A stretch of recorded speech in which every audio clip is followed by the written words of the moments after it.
Welcome back to Streamline Entertainment. We're going to get straight into a video of a lady who talks about the connection and corruption between Morocco and Spain. We know that obviously there's been a big rise of Moroccan mafia from as early as the 90s, Russian mafia, and many others, even British mafia out there, many others who have gone out there, to make money and to dominate the rugs market as well. Let's get straight into it. If I do stop the video, it's just to make a comment. News with Mariana. Today I'm speaking with someone who is a trusted, reliable source. They're going to advise me on what it's like between the journey from Morocco to Spain and how corrupt the Spanish police are. This person does not want to be on camera, so this camera will be facing me throughout this interview. However, please keep your ears open because this is very, very interesting. So tell me, what's it like driving from Morocco to Spain? So, the whole journey, Yeah. you start obviously France, you go through the whole of France, you go through the whole of Spain.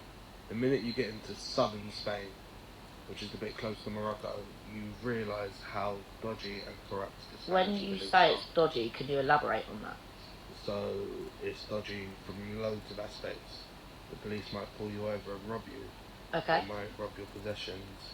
They're just not nice to deal with. Okay.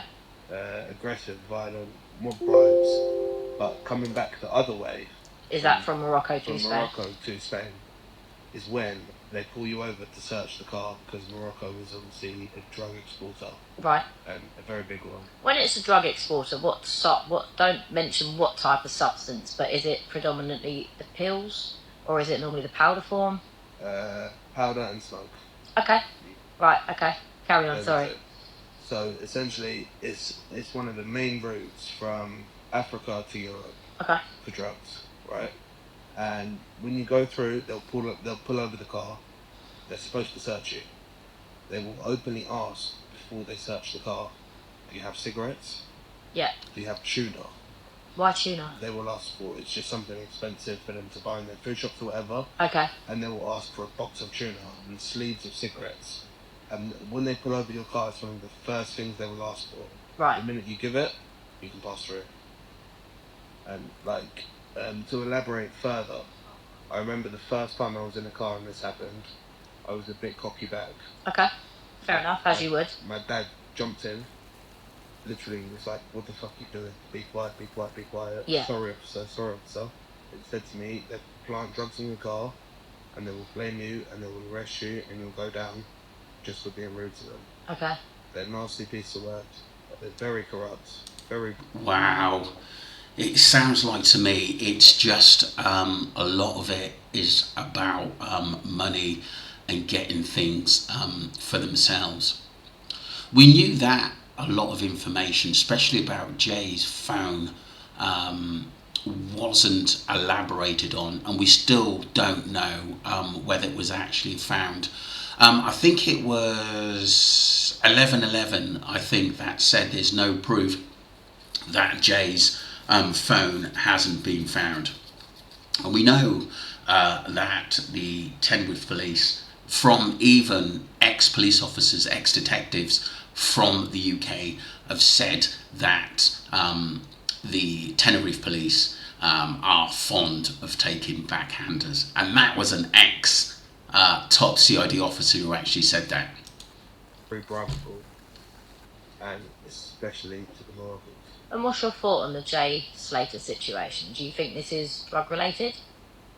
I don't know if you know too much about the situation. Obviously, I'm mainly speaking to you about the corruption. I'm not an expert, but I reckon there's a 90% chance it's drug related. Okay. That's quite interesting. He was at a festival.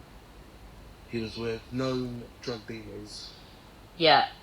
His links are all to drug dealers or people involved in drugs. Yeah. It's 2 + 2 is going to equal 4. Yeah. Okay. That's quite interesting. This is a trusted source.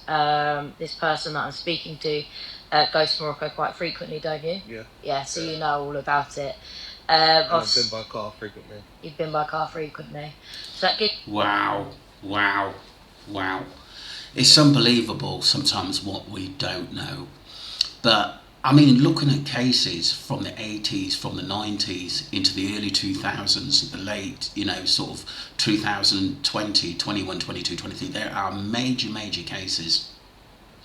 And there are a couple of busts that I've read in Tenerife, which was all over the news about a week ago, and even quite recent as well, where they seem to be trying to sort of clean up the island's reputation. And I'm just wondering, it is because it's after the Jay Slater case. But I think any knowledge of what goes on is very important. And I think one of the reasons they closed down the Jay Slater case and said it was an accident as well was to make out to holidaymakers going there that the island's still safe and it was just basically a one-off. But we know that there are actually thousands of people which have gone missing, and coroners have body and they can't identify who they are because, like I said, families haven't found their missing people. And it's unbelievable. Me going back and looking at the history, connections of gang-related crimes and people going missing, in Tenerife and other parts of Spain is just absolutely unbelievable. That gives you an inkling of what this corruption is like between. Do you know any other corruption within the Spanish police, like the Guardia Civil? So the Spanish police is what obviously I was on about. Yeah. When going from Morocco to Spain. Yeah. So Morocco is a corrupt country. Yeah. But police are not that corrupt. Okay. When it gets to the Spanish police, they know who we're bringing drugs. Yeah. So they will force their hand in there, and whether or not you have drugs or not, you'll end up bribing them just to leave them alone. And in Spain, is it Moroccan gangs predominantly? There is a lot. A lot, organised okay. crime, yeah. And the Spanish police, would you say they're on the payroll as such? Definitely. Yeah. Definitely. Okay. That concludes today's interview. I appreciate you speaking with me today. That's all right. No, I'm not a news reporter, but I thought this would be very interesting for you all to hear. Thanks very much. Thanks, Marianne, for that. I think she does a good job, and she's still on looking for answers on the Jay Slater case as well. So that was interesting. We all thought, when the police involved, we as the public weren't getting answers from the Guardia Civil. And I truly believe that they knew what happened to Jay Slater kind of quickly and tried to cover it up. And obviously, as YouTubers, sleuths, we're still trying to find the truth in what happened to Jay Slater. And to have information, any kind of information on the corruption, I think is between the sort of Guardia Civil, Spanish police, and obviously Moroccan mafia paying them off. I think we should know, and I think we should get more insight on this. Thank you, wherever you are in the world.